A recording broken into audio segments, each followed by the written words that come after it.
Breaking news చూస్తున్నాం. రంగారెడ్డి జిల్లా సరూర్ నగర్ అప్సరా హత్య కేసులో పూజారికి జీవిత ఖైదు పడింది. పూజారి సాయి కృష్ణకు జీవిత ఖైదు విధిస్తూ రంగారెడ్డి జిల్లా కోర్టు తీర్పు వెలువరించింది. అప్సరాను ప్రేమించి పెళ్లి చేసుకుంటారని చెప్పి హత్య చేశాడు పూజారి సాయి. శంషాబాద్ లో అప్సరను హత్య చేసి కారులో తీసుకొచ్చి వాటర్ ట్యాంకులో పూడ్చిపెట్టాడు. హత్యకు ముందు 4 ఏళ్ల పాటు అప్సరతో పూజారి సాయి ప్రేమలో పడ్డాడు. అప్సర పెళ్లి చేసుకోమని వెంటపడటంతో పూజారి సాయి కృష్ణ కిరాతకంగా హత్య చేశాడు. దీంతో న్యాయస్థానం జీవిత ఖైదు శిక్షను విధించింది.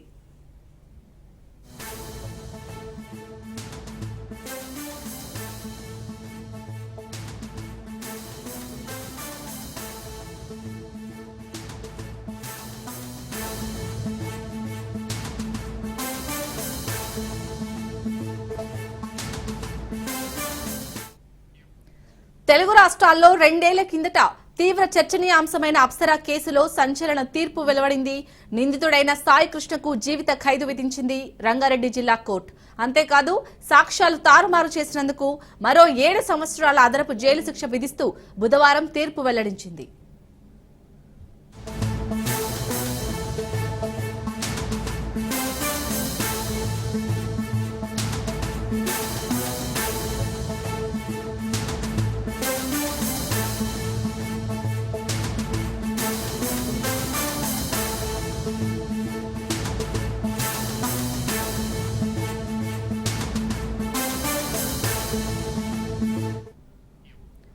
రెండు 2023 జూన్లో శంషాబాద్ లో జరిగిన అప్సరా హత్య కేసు సంచలనం సృష్టించింది.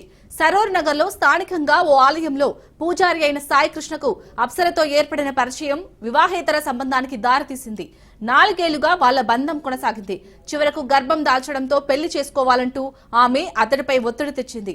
అయితే విషయం బయటపడితే తన పరువు పోతుందనే భయంతో ఆమెను పక్కా ప్రణాళిక వేసి సాయి కృష్ణ హతమార్చాడు. ఆపై శంషాబాద్ నుంచి మృతదేహాన్ని కారులో తీసుకొచ్చి మ్యాన్ హోల్లో వేసి పూడ్చేశాడు.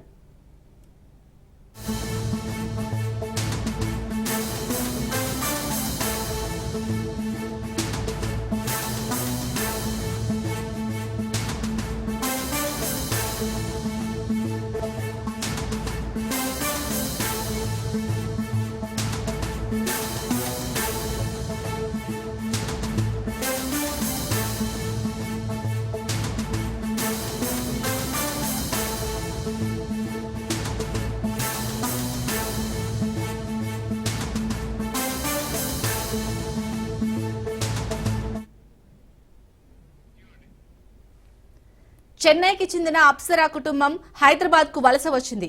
అప్పటికి అప్సరా డైవర్సీ. ఆమె తండ్రి కాశీలో స్థిరపడిపోగా తల్లితో కలిసి సరూర్ నగర్ లో ఓ ఇంట్లో అద్దెకు దిగింది. ఈ క్రమంలో ఇంటి దగ్గర గుడిలో పెద్ద పూజారిగా పనిచేస్తున్న సాయి కృష్ణతో పరిచయం ఏర్పడింది. శంషాబాద్ లో తాను నిర్వహించే గోశాలకు తరచూ ఆమెను తీసుకెళ్తూ ఉండేవాడు సాయి. ఈ క్రమంలో సినిమాల్లో అవకాశం ఇప్పిస్తానంటూ తరచూ ఆమెను కలిసే వంకతో వాళ్ళ ఇంటికి సైతం వెళ్తూ వచ్చాడు.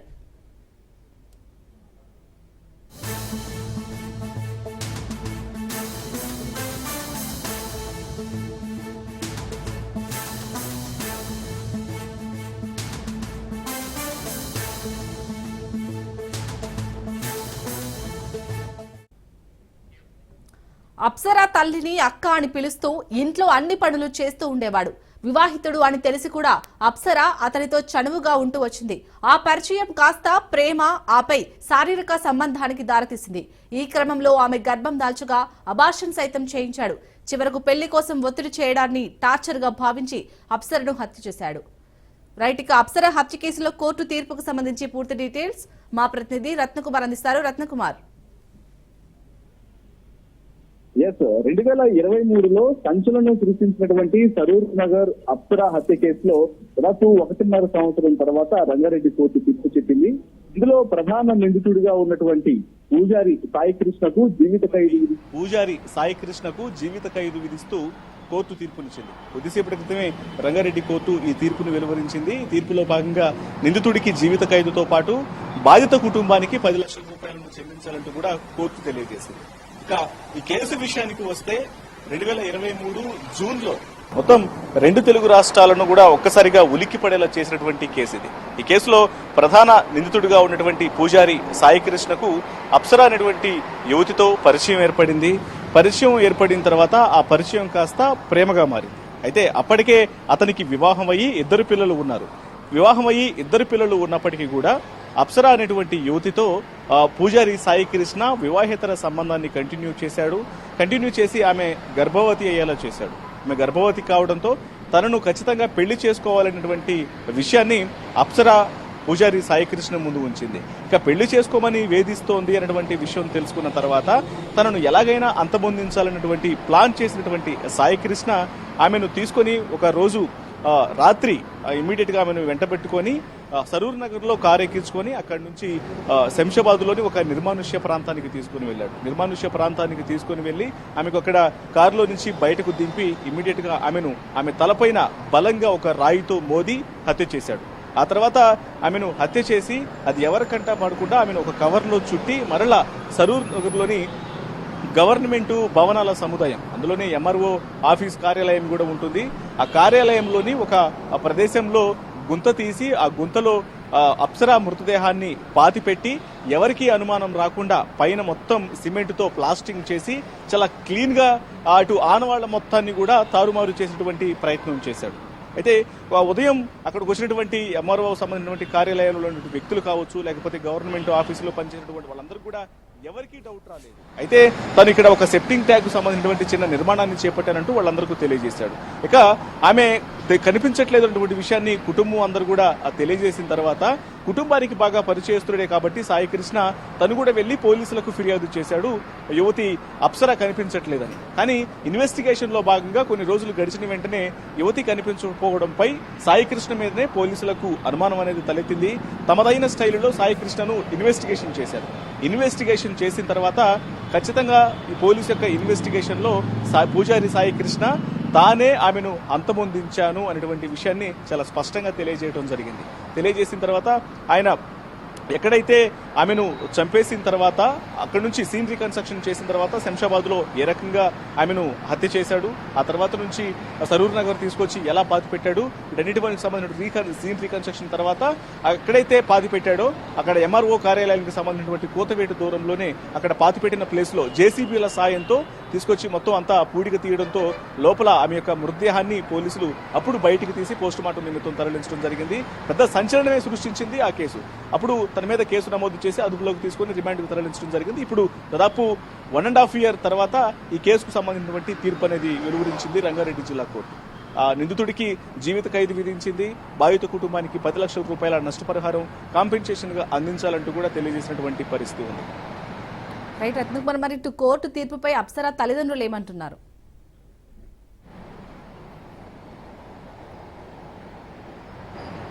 ఖచ్చితంగా ఇప్పుడు మొదటి నుంచి కూడా తల్లిదండ్రులు చాలా ఒక్కసారిగా ఆశ్చర్యానికి గురైనటువంటి పరిస్థితే ఉంది. ఎందుకంటే వాళ్ళ కుటుంబానికి చాలా నమ్మకస్తుడిగా దగ్గరయ్యాడు పూజారి సాయి కృష్ణ. తను కుటుంబంలో ఒకటిగా వాళ్ళందరితో పరిచయం పెంచుకొని, ఎందుకంటే అప్సరా కొన్ని సినిమాలలోనూ లేకపోతే కొన్ని వెబ్ సిరీస్లలోనూ యువతిగా ఆమె తను ఆర్టిస్ట్ గా నటించినటువంటి ఆ ప్రయత్నాలను కూడా స్టార్ట్ చేసింది. కొన్ని సినిమాలలో కూడా యాక్టింగ్ కూడా చేసింది. అయితే తనకు సినిమా ఇండస్ట్రీలో కొన్ని పరిచయాలు ఉన్నాయి, అవకాశాలు ఇప్పిస్తాను, కెరీర్ బాగుండేలా చూసుకుంటానన్నటువంటి మాయమాటలు చెప్పడం ద్వారా ఆల్రెడీ ఆ సరూర్ నగర్ ప్రాంతంలో పేరు ప్రసిద్ధులు గాంచినటువంటి పూజారిగా నమ్మకస్తుడుగా ఉన్నాడు కాబట్టి సాయికి ఇటు అప్సరా తల్లిదండ్రులు కూడా అతన్ని నమ్మటం జరిగింది. ఇదే అదునుగా చూసుకొని ఆమె మీద వాంఛ పెంచుకున్నాడు. ఆ తర్వాత ఆమెకు దగ్గరయ్యాడు, ఆమె కూడా దగ్గరైంది. ఈ రకమైనటువంటి సాన్నిహిత్యానికి సంబంధించి కనీసం కుటుంబ సభ్యులకు ఏమాత్రం అవగాహన లేనటువంటి పరిస్థితి. తీరా కూతురు ఇట్లా హత్యకు గురి కాబడిన తర్వాత వాళ్ళందరూ షాకు గురైనటువంటి పరిస్థితి. సో అప్పటి నుంచి కూడా ఖచ్చితంగా నమ్మకంగా వచ్చి తమను నమ్మించి మోసం చేసి ఈ రోజున తమ కూతురు తమకు లేకుండా చేశాడు అనేటువంటి విషయం తెలిసిన తర్వాత అతనికి ఖచ్చితంగా కఠిన శిక్ష పడాలి అంటూ వాళ్ళు మొదటి నుంచి కోరుకుంటూ వస్తున్నటువంటి నేపథ్యంలోనే ఇప్పుడు జీవిత ఖైదు విధించడంతో వాళ్ళు కొంత ఆమె ఆత్మకు శాంతి చేకూరాలి, అప్సరా ఆత్మకు శాంతి చేకూరాలి అనేటువంటి ఆ విషయాన్ని తెలియజేస్తున్నటువంటి పరిస్థితి ఉంది. Right, thank you Ratnakumar.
Congress సభ్యుల తీరును నిరసిస్తూ శాసనసభ నుంచి బీఆర్ఎస్ సభ్యులు వాకౌట్ చేశారు.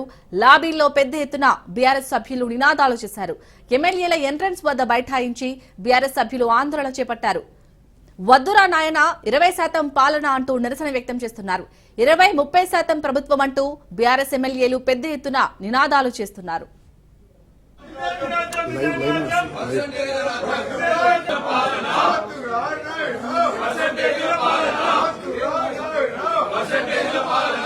అడ్డం పెట్టి బీఆర్ఎస్ పార్టీ ఎమ్మెల్యేలను అరెస్ట్ చేసే ప్రయత్నం చేస్తున్నారు. ఒక్కసారి మొత్తం ప్రజలందరూ కూడా చూడాలి. ఇక చూడరి ఎంతెంత ఇవాడు చూడు, ఒక్కసారి చూడరి ఏ విధంగా ఇబ్బంది పెడుతున్నారు. ఒక్కసారి మొత్తం చూడాలి, ఏ విధంగా ఒక్కసారి చూడాలి అందరు కూడా.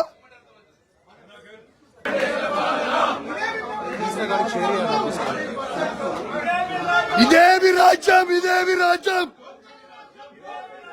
వద్దురా నాయనా, వద్దురా నాయనా, వద్దురా నాయనా.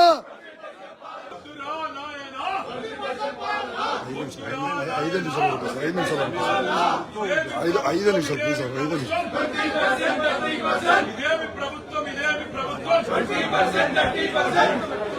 ఇదేమి ప్రభుత్వం, ఇదేమి ప్రభుత్వం.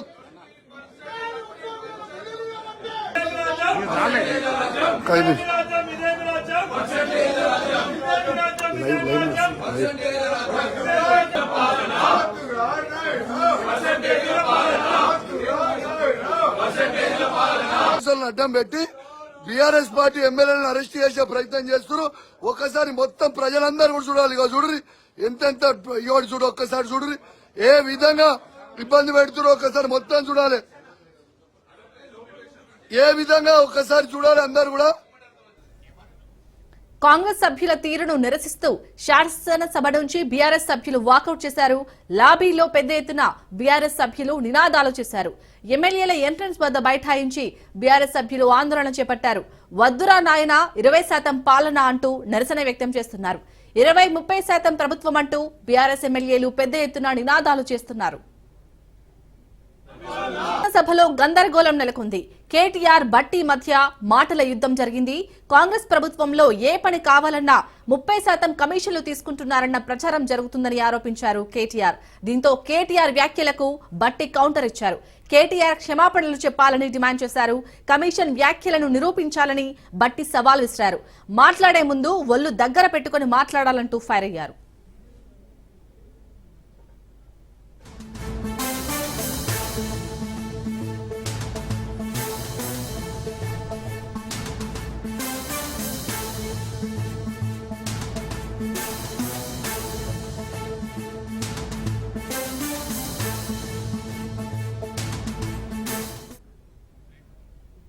మంత్రులకి సంయమనం ఉండాలి, రిస్ట్రెయింట్ ఉండాల్సింది ట్రెజరీ బెంచెస్కి.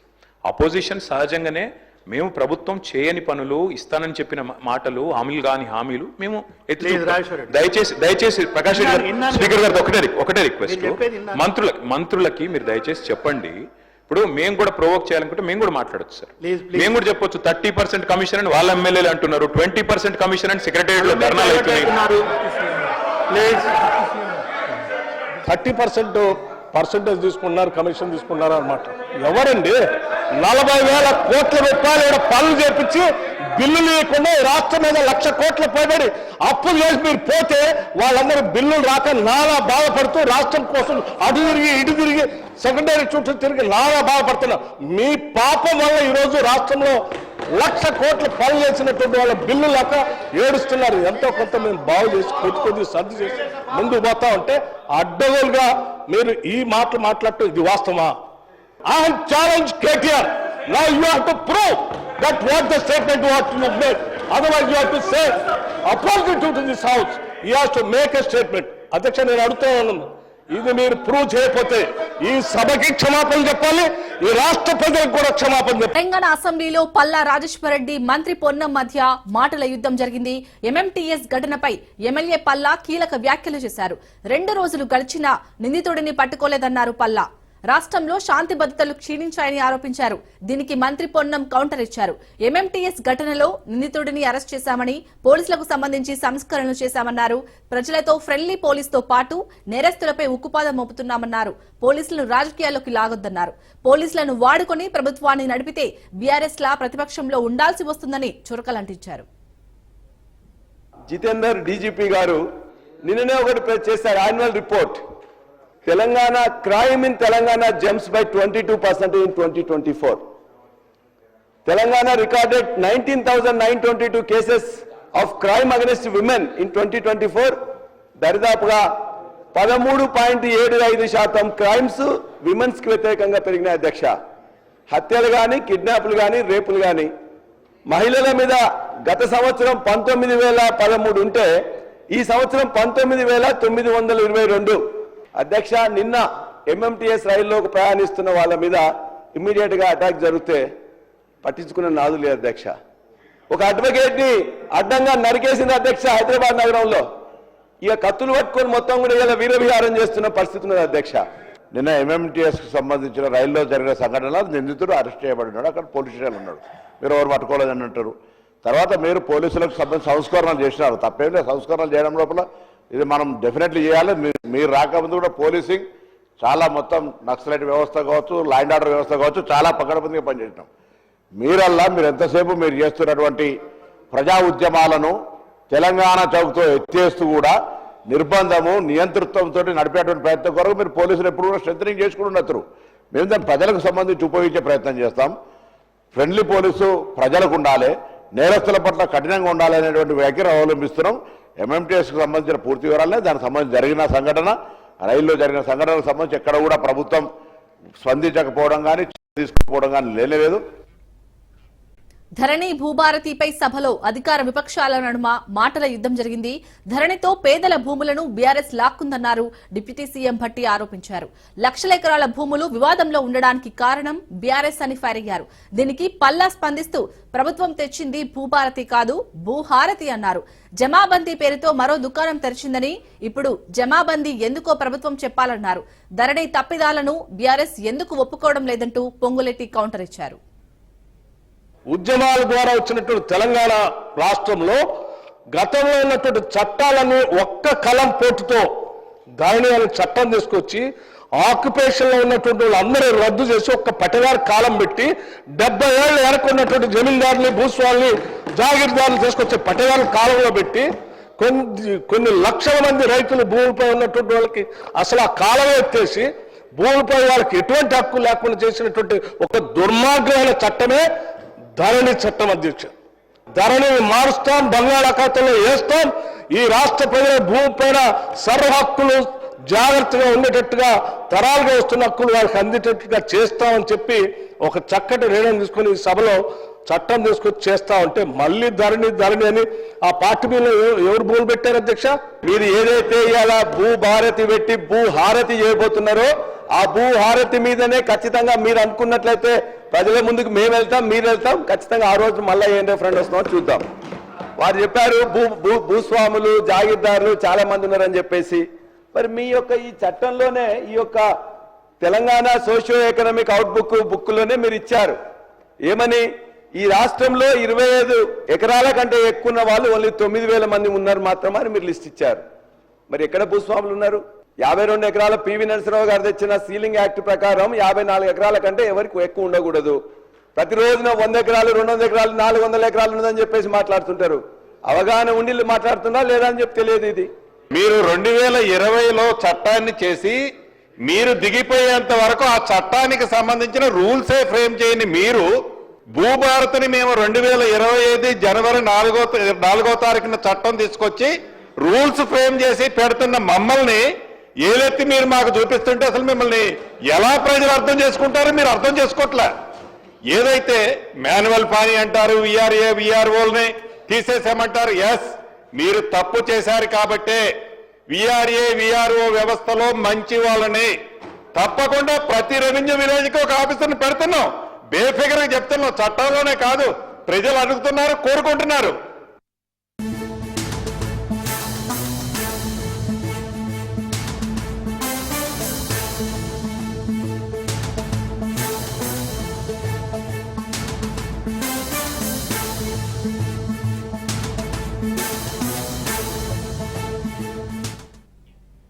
కామారెడ్డి జిల్లా కేంద్రంలో శిశువు విక్రయం కలకలం రేగింది. కామారెడ్డి మండలం క్యాసంపల్లికి చెందిన దంపతులు రాజమణి నరసింహులకి మగబిడ్డ జన్మించాడు. అయితే ఈ నెల 19న మధ్యవర్తుల సమక్షంలో 55,000 రూపాయలకు శిశువును విక్రయించారు. ఈ క్రమంలో డబ్బులు పంచుకునే విషయంలో మధ్యవర్తులు బిడ్డను అమ్మిన వారికి మధ్య గొడవ తలెత్తింది. పక్కా సమాచారంతో రంగంలోకి దిగిన పోలీసులు శిశువును బాలల పరిరక్షణ అధికారులకు అప్పగించారు. కేసు నమోదు చేసిన పోలీసులు విచారణ చేపట్టారు.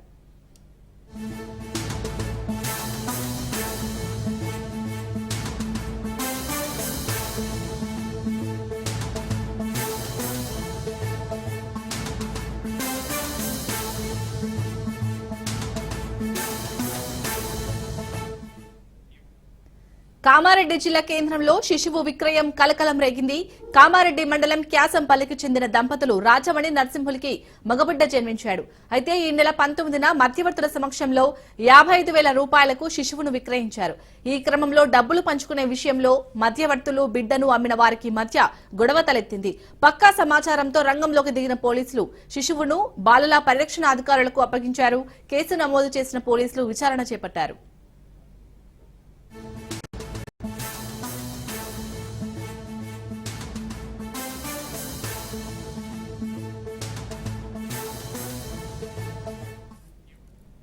రైట్, కామారెడ్డి జిల్లా కేంద్రంలోని శిశువు విక్రయానికి సంబంధించి పూర్తి డీటెయిల్స్ మా ప్రతినిధి కిషోర్ అందిస్తారు. కిషోర్, అసలు ఆ కుటుంబ సభ్యులు ఎందుకు శిశువుని విక్రయించాలనుకుంటున్నారు? అప్డేట్స్ ఏంటి?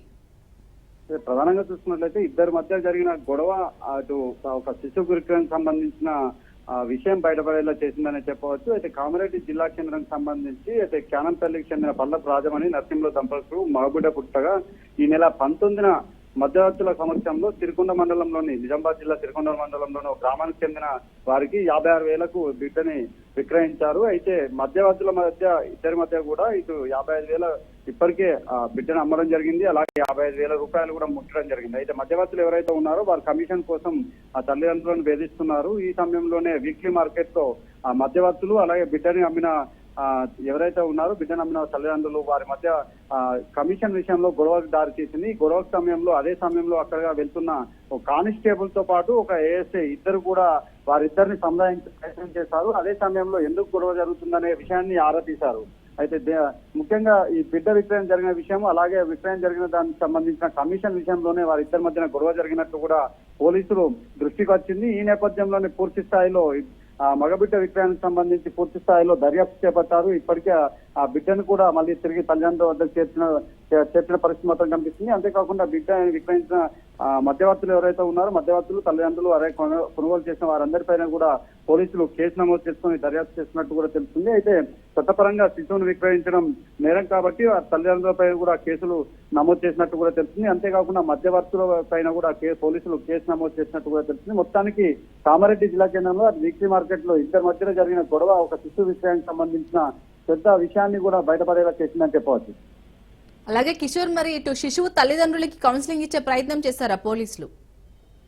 ఇప్పటికే ఆ తల్లిదండ్రులు ఎవరైతే ఉన్నారో పూర్తిగా వారు పేదవారని చెప్పవచ్చు. ఈ నేపథ్యంలోనే బిడ్డను సాకేందుకు కూడా డబ్బులు లేవనే నేపథ్యంతో వారు బిడ్డను అమ్ముకున్నట్టు కూడా తల్లిదండ్రులు చెప్తున్నారు. అయితే ఇప్పటికే అధికారులతో పాటు అటు మాతా శిశు సంరక్షణ సంస్థకి సంబంధించిన అధికారులతో పాటు పోలీసులు కూడా వారి తల్లిదండ్రులకు కౌన్సిలింగ్ ఇచ్చారు. ఈ నేపథ్యంలోనే కౌన్సిలింగ్ లో వాళ్ళు బిడ్డను సాకేందుకు కూడా వాళ్ళ పెంచేందుకు డబ్బులు లేవు. ఈ నేపథ్యంలోనే మగబిడ్డను అమ్ముకున్నామని కూడా వాళ్ళు పోలీసులకు చెప్పినట్టు కూడా తెలిసింది. అయితే ఈ విషయంపై మరోసారి వారికి పోలీసులు కౌన్సిలింగ్ ఇచ్చారు. అయితే ప్రభుత్వ పరంగా కావచ్చు, ప్రభుత్వ పరంగా వచ్చే సౌకర్యాలను కల్పించే విధంగా అటు అధికారులు జిల్లా దృష్టికి తీసుకెళ్లారు. బిడ్డను పెంచేందుకు అన్ని రకాలుగా సదుపాయాలు ఏర్పాటు చేసేందుకు కూడా వాళ్ళు ముందుకు వచ్చినట్టు కూడా తెలుస్తుంది. మొత్తానికి ఒక శిశు విక్రయానికి సంబంధించి జిల్లా కేంద్రంలో కొంత కలకలం రేపిందని చెప్పవచ్చు. Right, thank you Kishore.